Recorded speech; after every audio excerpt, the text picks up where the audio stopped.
श्रीमान अभिषेक कांगी जी से आग्रह है वह कृपा करके डॉक्टर दीपक दुबे सर को माल्यार्पण करें।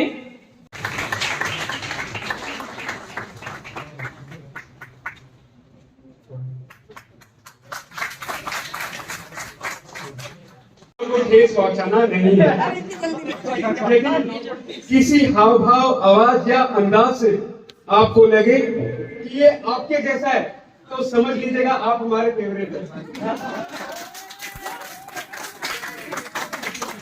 कोई भावनाएं आहत हो, भूल चुक है, ऐसे तो नहीं होगी, तो कृपया चौक की तरह डस्टर से साफ कर दीजिएगा। अगर अपने दिल से और मेरे मार्क्स पेपर से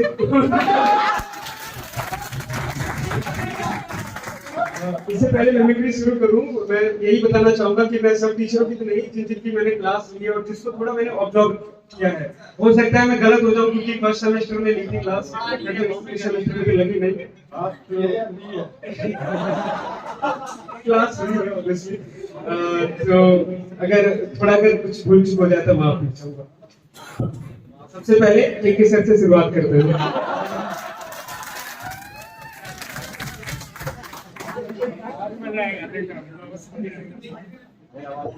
नहीं पकड़ेगा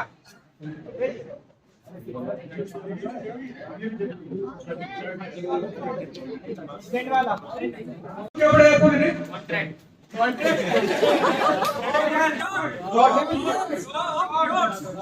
किसी को कोई डाउट? नेग्लिजेंस में क्या समझ में नहीं है?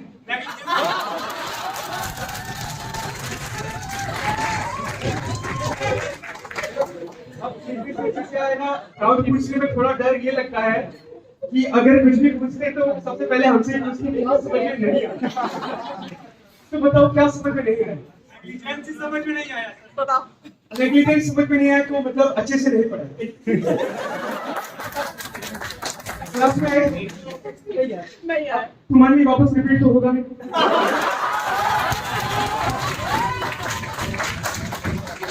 एक बच्चे के लिए मैं वापस रिपीट तो करूंगा, आ जाएगा। मैं ये कह रहा था, फिर आपको जो समझ में नहीं आया एक बार किताब लाइब्रेरी जाओ और किताब उठा कर देखो। जो समझ में नहीं आया उसके बारे में हम डिस्कस करेंगे, लेकिन आप लोग अच्छे से पढ़िए। आप लोग पढ़ते नहीं, बिना पढ़े बोलते हैं हमें डाउट समझ में नहीं आया, तो ऐसे तो काम चलेगा नहीं। मास्टर्स ऑफ सर्वेंट समझ में नहीं आता। मास्टर सेक्रेटरी क्या समझ में नहीं आया ये बताओ पहले।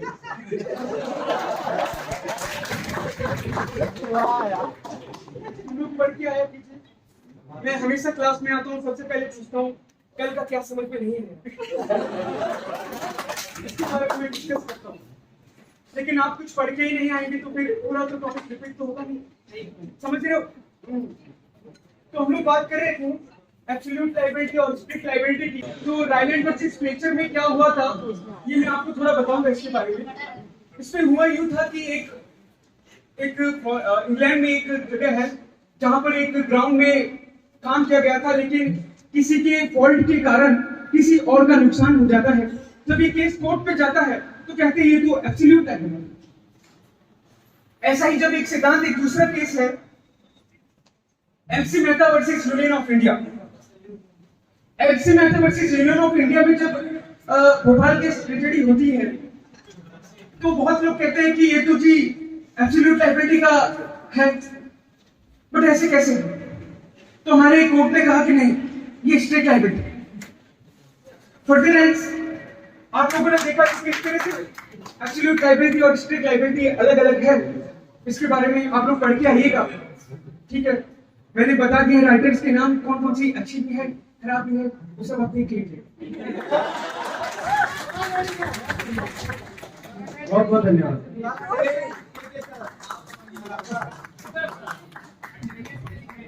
तो ये थी एक सर की थोड़ी मेरी कोशिश की है करने की, अच्छी तो नहीं है।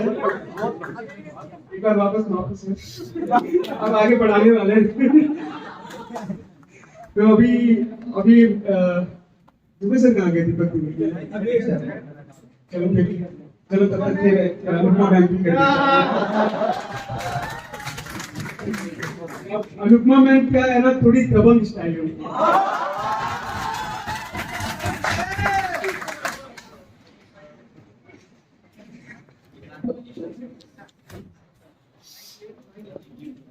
हाँ तो बच्चों, सॉरी मैं क्लास नहीं ले पाई थी, कुछ काम हो गया था।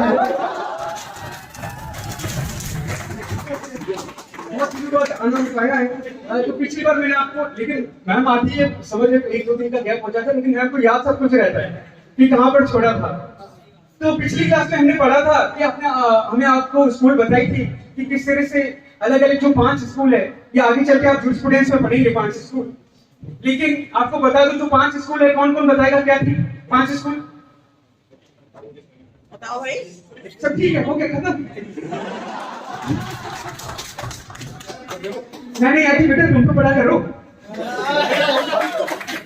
देखो जैसे मैंने बताया था, पब्लिक इंटरनेशनल लॉ के लिए बहुत सारी किताबें हैं आपके पास, लेकिन आप पब्लिक इंटरनेशनल लॉ वैसे तो कंपटीशन लॉ में नहीं पूछा करते, लेकिन ये बहुत इंपॉर्टेंट है, आपको पढ़ना पड़ेगा।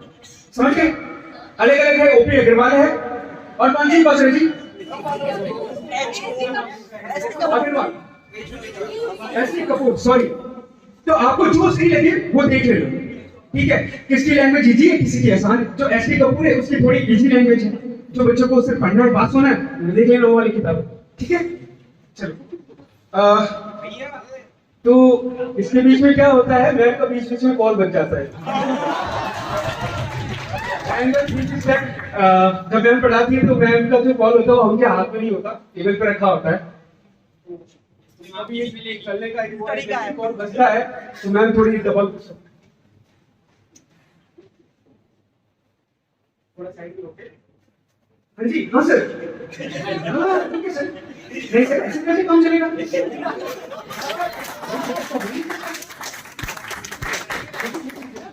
हो रहा है तो नहीं होगा।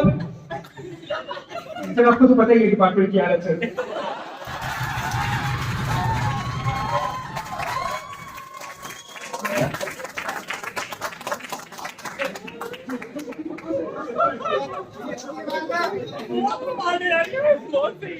तो ये था बेटा, आप क्या बताओ, इतनी सारी डिपार्टमेंट की जिम्मेदारियां है मेरे पास। डिपार्टमेंट में इतना सारा काम, इतना सारा वर्कलोड, ठीक है, इसलिए आपकी क्लास मैं नहीं ले पाती हूँ कई बार, ठीक है, कोई बात नहीं।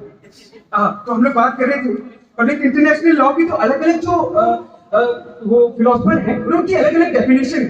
अपने जो ऑस्टिन भाई साहब है, वो क्या बोलते हैं कि इंटरनेशनल लॉ में सैंक्शन होना चाहिए, कि जब तक डंडा नहीं होगा तब तक लॉ कहीं फॉलो ही नहीं हो सकता। ऑस्टिन भाई साहब के साथ कुछ और भी भाई साहब है, वो सब आप पढ़ के आइएगा, ठीक है? और बताइएगा मेरे को। वेरी गुड बेटा। और हाँ, आप लोग बेटा कुछ इजी लगते हैं तो स्नॉप्सिस बनाएंगे। स्नॉप्सिस बहुत जरूरी है। स्नॉप्सिस से क्या होता है, जो टॉपिक होता है वो इजी हो जाता है, आपके एग्जाम के लिए बहुत हेल्पफुल होगा। आप एक काम कीजिए, आप देख लीजिए पहले क्या क्या है, फिर एग्जाम के टाइम तुरंत स्नॉप्सिस देखिए, आपका तो पूरा टॉपिक क्लियर हो जाएगा। समझ गए? कौन बच्चा करेगा?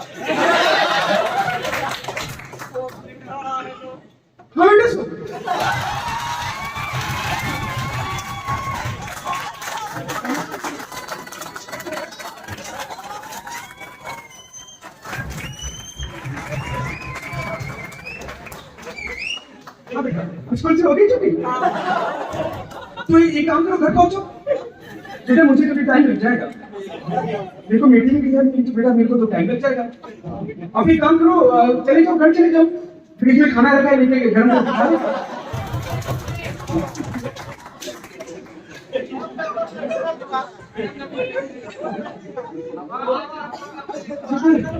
Oh my God. ठीक है,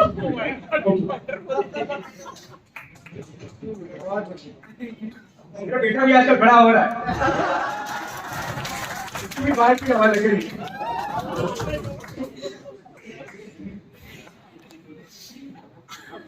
ठीक है, तो मैं ये बता रही थी यूनाइटेड स्टेट के बारे में। कोई भी देश जो है वो कैसे अपने एग्जिस्टेंस में आता है, इसके बारे में मैं बता रही थी। तो इसके बारे में मैंने 5 चीजें बताई थी, तो याद है आप सबको 5 चीजें? अब मुझे खुद याद नहीं है बेटा, लक्ष्मण को याद नहीं है, मैम को याद नहीं है, लक्ष्मण को याद नहीं है, ठीक है? तो अब जैसे कि एक छोटा सा देश आया अभी, क्या नाम है उसका? तबालू। तबालू, सॉरी, ये मैम ने 5-6 बार एग्जांपल दिया था जितनी बार क्लास हुई है। तो वो है छोटा। ठीक है, वो बहुत छोटा देश है भी, वो आलू जैसा। ठीक है, बस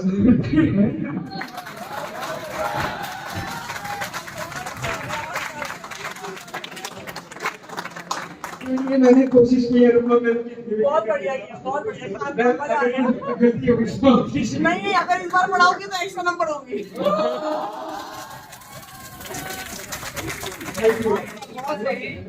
मुझे प्रोफेसर तो अभी नहीं आए। तो निकालो वैसे ही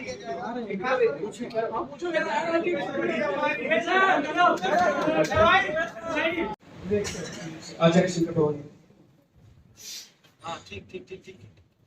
तुम लोग लॉ डिपार्टमेंट में क्यों नहीं लगा लेते हो?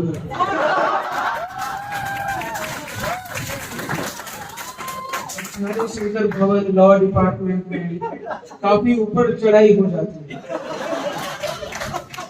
क्लासरूम भी काफी गंदा रहता है। तुम एक काम क्यों नहीं करते दिव्यांशु? तुम एक काम करो, एक एप्लीकेशन लिखो और बताओ पास में थिएटर डिपार्टमेंट भी है तो नाच गाना चलता रहता है। सारी चीजें लिखकर फिर अपने एचओडी से मेरा नाम उठे।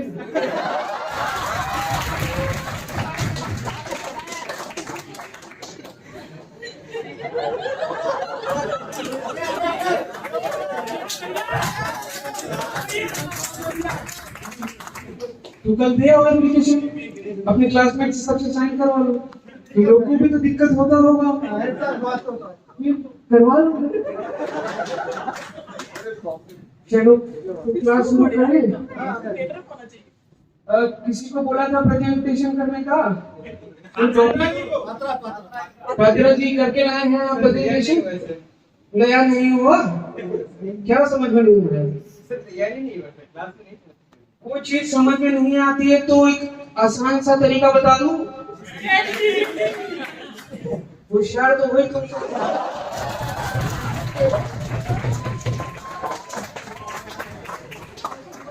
नहीं कर पा रहे हो।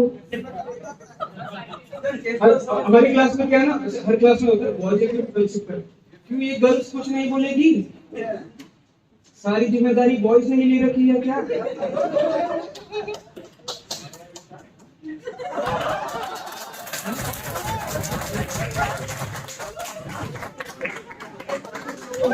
सारी जिम्मेदारी क्या बॉयज ने ले रखी है, गर्ल्स कुछ नहीं ले रखी?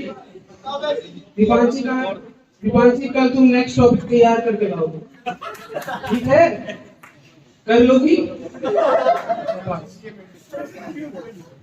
दिव्यांशु तुम ये पीछे क्यों बैठे हो? आगे आओ। तुम बैक बेंचर नहीं, तुम ब्रह्मा हो, ब्रह्मा।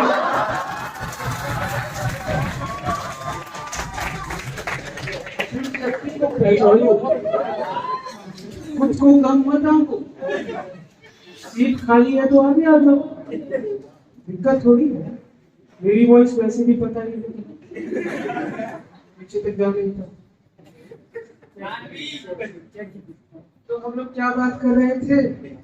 क्या चल रहा था टॉपिक 3? हाँ, पीपी पॉलिटर बेस्ड प्रिंसिपल। अब बीडीसन का क्या है ना, एक खास बात है उनके हाथ में हमेशा रहती है इंग्लिश की किताब, बट वो पढ़ते एकदम बिल्कुल शुद्ध हिंदी में। अब I am little bit surprise कि कैसे कर लेते हैं कि उनके हाथ में इंग्लिश की किताब जो भी देखता हूँ मैं, तो क्योंकि सबसे आगे बैठता हूँ तो ये चीजें गौर करता रहता हूँ मैं।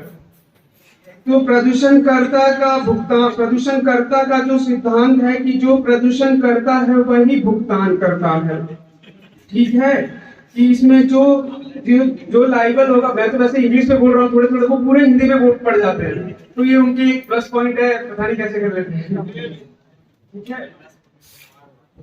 बाकी जो मैं बता रहा था अभी, एक केस लॉ है वो लिख लो, MC Mehta versus Union of India. MC Mehta versus Union of India में क्या हुआ था पता है किसी को? तुम लोग पढ़ के आते नहीं हो। जब तुम्हें कोई टॉपिक मुश्किल लगता है तो तुम पता है क्या किया करो? चैट जीपीटी पे तुरंत डाल दो। इसलिए बता रहा हूँ, जब एग्जाम का समय ना हो, मुझे भी तो अपना देखना है। चलो वीडियो बना रहे तो एग्जाम के इसलिए बता रहा हूँ, तुम लोग पहले पढ़ लो किताब से, फिर जब थोड़ा समय बनता है तो चैट जीपीटी पे डाल दो। जब चैट जीपीटी पे डाल दोगे तो ये देखो तुरंत आ गया है, ये जो आ गया है सब फैक्ट आ गया है। तो तुम किताब भी तो उठाया करो। टेक्नोलॉजी जो है उसको खुद पे हावी मत होने दिया। टेक्नोलॉजी पे तुम हावी हुआ करो और उनसे काम करवाया। ठीक है, समझ में आ रहा है? ईश्वर जी समझ में आ रहा है? अखिल कहाँ है? समझ में आ रहा है? अब सर क्या है ना, कभी देखते हैं किसी का, अगर किसी की शक्ल में अगर नहीं 12 बजे में तो सिर पर इंडिकेट कर लेते हैं। क्यों कैलाश, समझ में आ रहा है? ये उनकी एक खास बात है, एक एक को वो चाहते हैं एक एक बंदा उनका समझ जाए जो भी है। तो ये देखो मैंने डाल दिया एमसी मेटावर्सिस, इसमें देखो सब फैक्ट आ गया है, इशू आ गया है, ठीक है, क्या साइटेशन वगैरह सब कुछ तो आ गया है। तो ये मैं कॉपी किया और ये पेस्ट अपने व्हाट्सएप पे, ठीक है, व्हाट्सएप पे भेज दिया हूँ मैं सर, आप लोग देख लेना। पीडीएफ ओपन नहीं हो रहा है। पीडीएफ ओपन नहीं हो रहा है, आप देख लो कौन सा ऐप डाउनलोड किए हो, तो इसकी थोड़ी मदद कर दो। क्या है कल से रहेगा, लड़कियों का प्रेजेंटेशन रहेगा कल से क्लास में। कल तुम 2 टॉपिक तुम तैयार करके लाओगे, दो तुम, ठीक है? बाकी इस टॉपिक में तो कुछ ज्यादा है नहीं पढ़ाने लायक, जो पढ़ाना था इम्पोर्टेंट से बता दिया हूँ, बाकी सब वो ग्रुप में भेज दिया हूँ चैट जीपीटी से, ठीक है? बहुत बहुत धन्यवाद।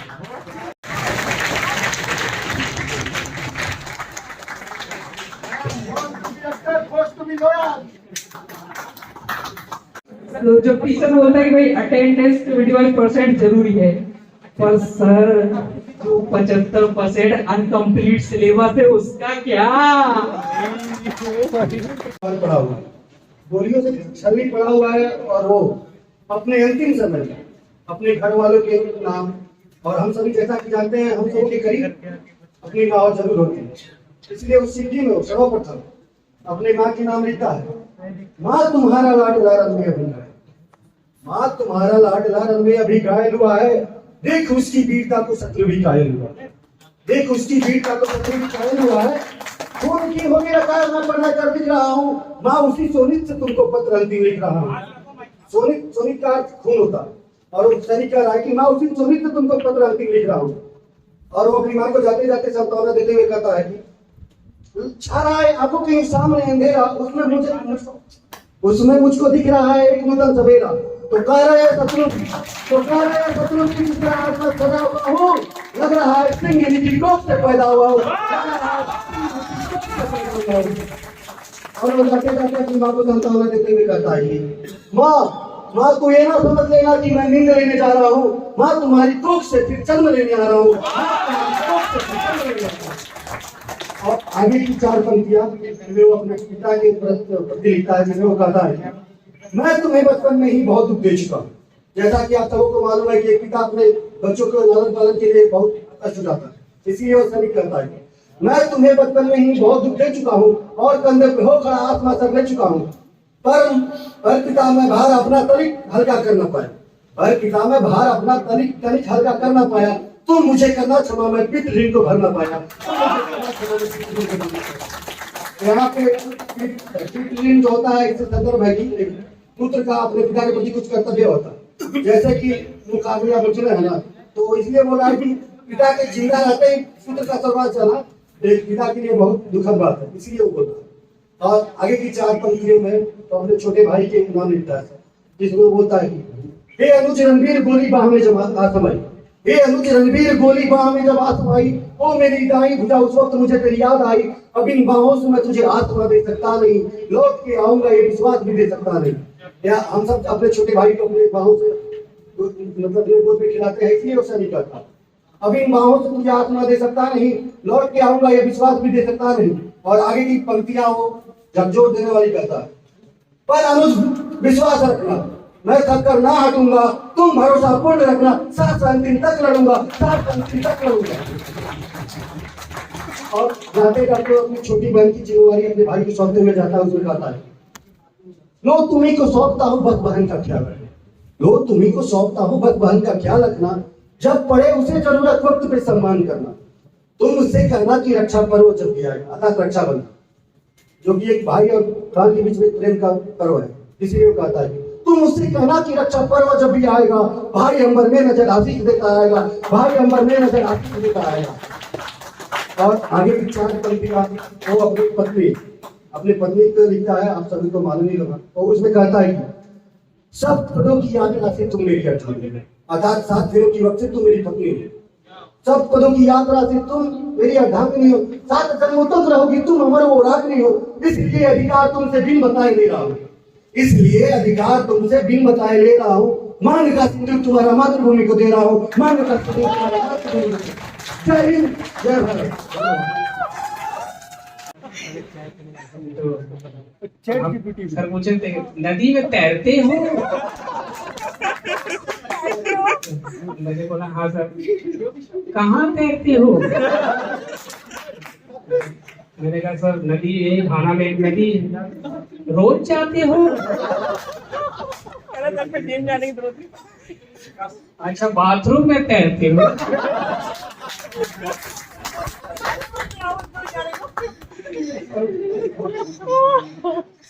तुम लोग का सोच रहा हूँ मिड 10 को कर लेते, क्यों? जी सर, जी सर, सही रहेगा। हाँ 10 को ठीक है, तो ठीक है 10 को आ जाना तुम लोग, यही 4 नंबर कमरे में हो जाए।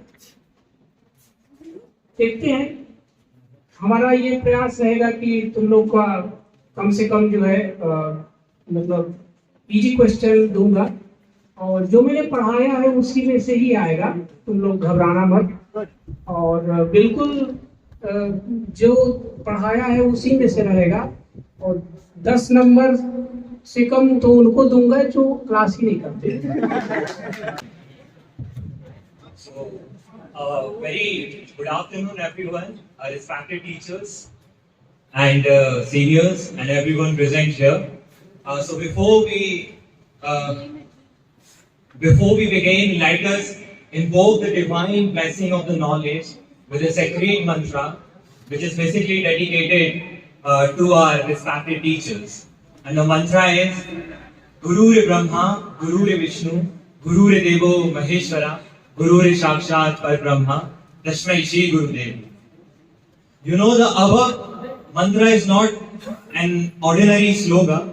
It has a very deep meaning, because this mantra tells us how, you know, our teachers help us to create, help us to guide. You know, it is only the teacher who creates us, who nurtures us, and who saves us.